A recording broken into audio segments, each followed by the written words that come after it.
So once again, this is your MC Elixir, reporting live from the eye of the storm.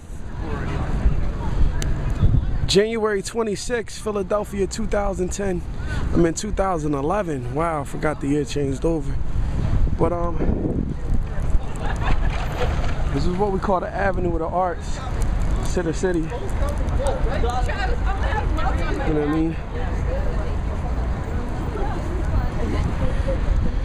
Visibility is pretty much only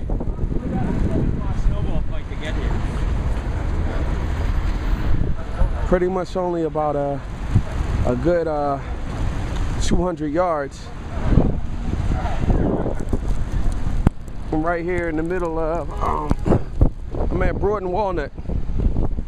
Typically, if you stand at Broad and Walnut, you can see City Hall. In the back, you can faintly see the light, though. We're gonna go ahead and turn southward. We have like the plows coming by us right now. These are the plows.